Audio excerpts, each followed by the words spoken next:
4 मई 2026 शाम के 6:07 कोलकाता का भवानीपुर विधानसभा क्षेत्र।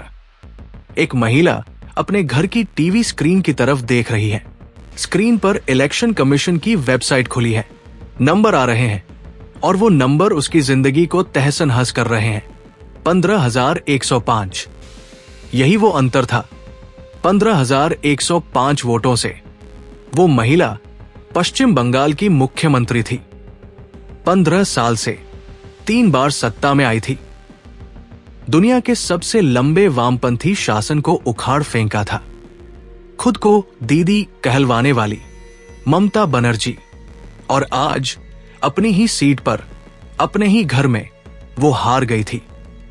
दोस्तों, ये कोई फिल्म का सीन नहीं था, ये असली था। 4 मई 2026 को पश्चिम बंगाल की 294 विधानसभा सीटों में से 293 के नतीजे आए।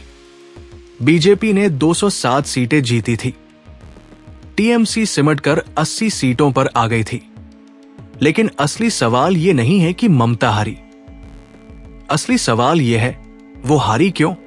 और उससे भी बड़ा सवाल, जो महिला 400 रुपए की साड़ी पहनती थी, जो अकेले दम पर 34 साल के कम्युनिस्ट साम्राज्य को ध्वस्त कर देती थी, जो सड़कों पर लेट जाती थी, वो 15 साल में कैसे बदल गई? आज का जवाब आपको चौंका देगा। लेकिन ये समझने के लिए हमें वापस जाना होगा, बहुत पीछे। 20 मई 2011 कोलकाता के राजभवन में एक साधारण सी महिला शपथ ले रही थी। सफेद साड़ी, हाथ में एक कागज, आंखों में वो आग जो 34 साल से जल रही थी। ममता बनर्जी, पश्चिम बंगाल की पहली महिला मुख्यमंत्री। दोस्तों, 2011 का चुनाव एक ऐतिहासिक घटना थी।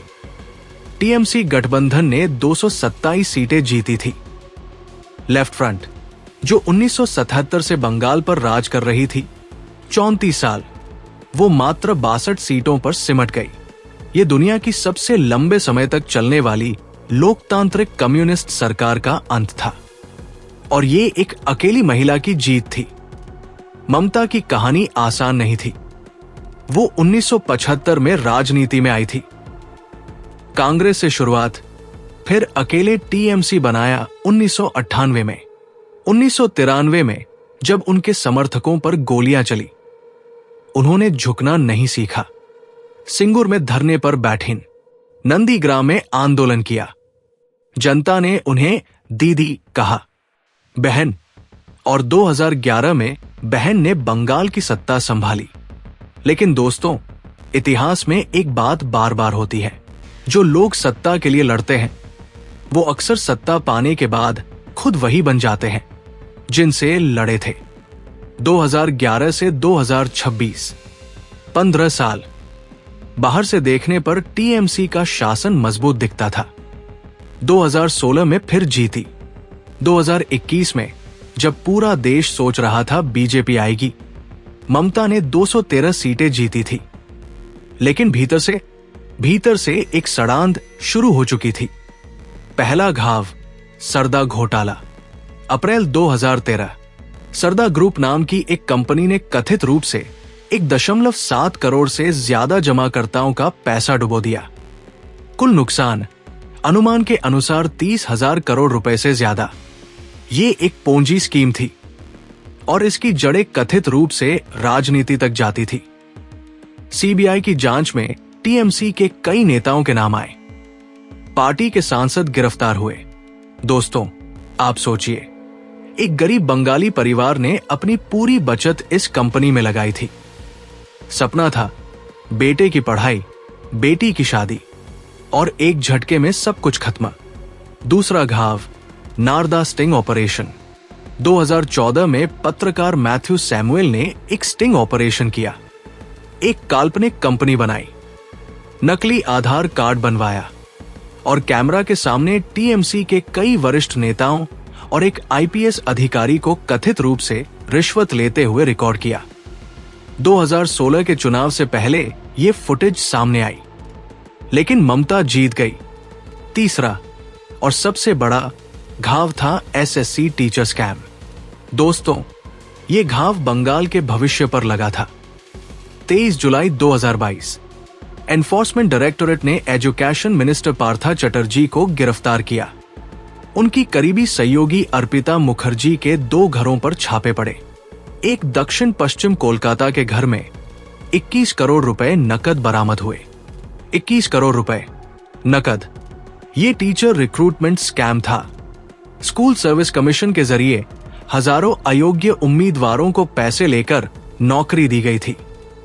कैलकाटा हाई कोर्ट की मल्टीपल बेंचेस ने कहा, यह सिर्फ टिप ऑफ द आइसबर्ग है। जो बच्चे रात रात भर पढ़े, टीटी पास किया, इंतजार करते रहे, उनकी नौकरी किसी ने खरीद ली थी। और इन सब के ऊपर आरजी कर का घाव।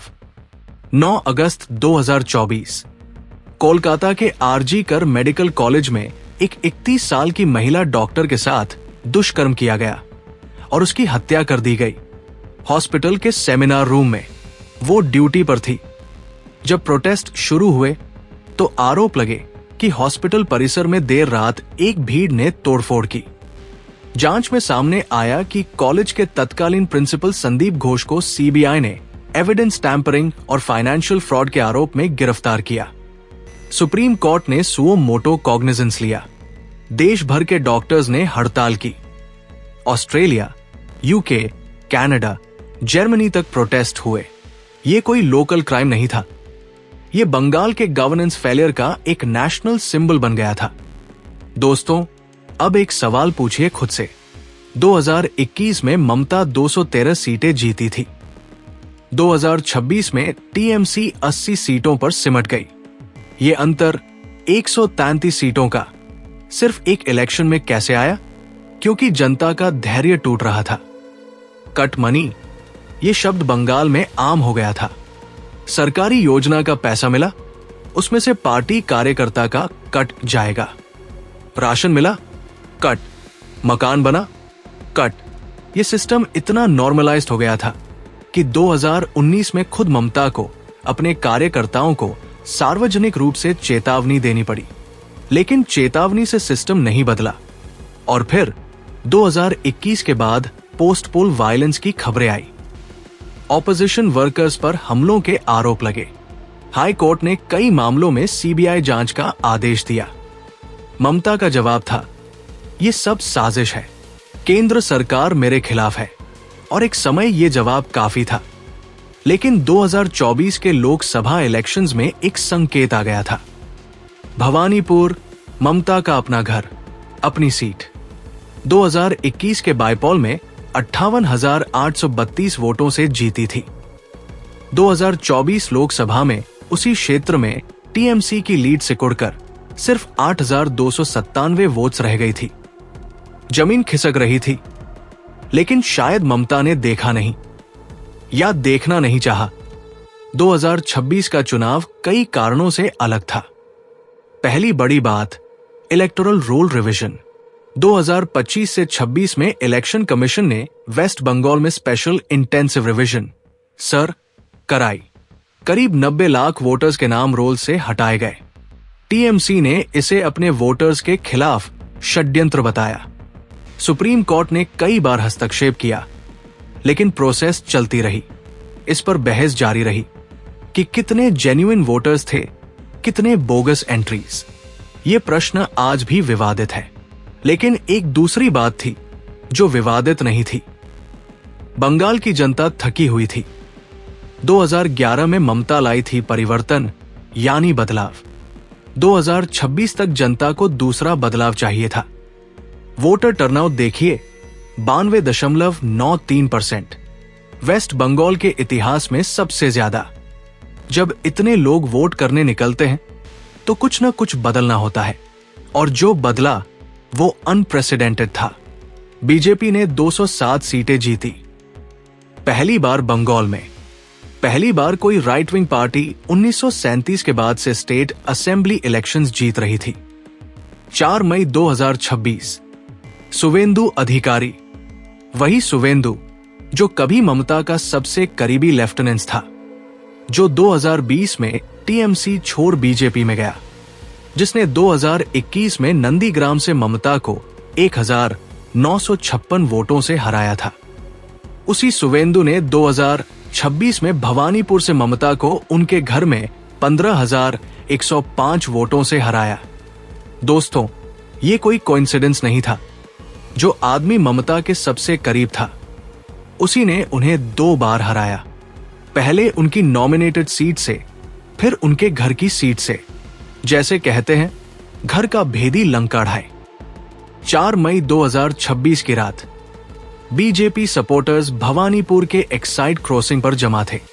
ढोल बज रहे थे, जय श्री राम के नारे थे, पटाखे फूट रहे थे और ममता बनर्जी ने इलेक्शन को रिग्ड घोषित किया, रिजाइन करने से मना कर दिया। लेकिन संविधान के अनुसार जब असेंबली का कार्यकाल 7 मई 2026 को समाप्त हुआ, उनका कार्यकाल भी खत्म हो गया। 15 साल, 11 महीने, 15 दिन की सत्ता का अंत। दोस्तों, अब एक गहरा सवाल, क्या सिर्फ ममता हारी या बंगाल का एक पूरा पॉलिटिकल एरा हारा? 2011 में ममता ने कहा था, communism is history in Bengal. 2026 में इतिहास ने उनसे पूछा, and what about Trinamoolism? Bengal की जनता ने एक सीधा संदेश दिया। 34 साल लेफ्ट को सहा, 15 साल टीएमसी को सहा। दोनों बार जब धैर्य टूटा, वर्डिक्ट आया। यही लोकतंत्र की ताकत है। और जो बच्चे एसएससी स्कैम के शिकार हुए, जिन टीचर्स ने सालों कोर्ट की सीढ़ियां चढ़ी, जिन 1.7 करोड़ परिवारों ने सरदा में पैसे गंवाए, जिस डॉक्टर की आरजी कर में जान गई, उन सब के लिए यह वर्डिक्ट एक उत्तर था। पूरा नहीं, लेकिन एक शुरुआत। भारत धैर्यवान है, लेकिन भूलता नहीं। दोस्तों, ममता बनर्जी की कहानी में एक सबक है, जो हर राजनेता के लिए, हर सत्ता के लिए है।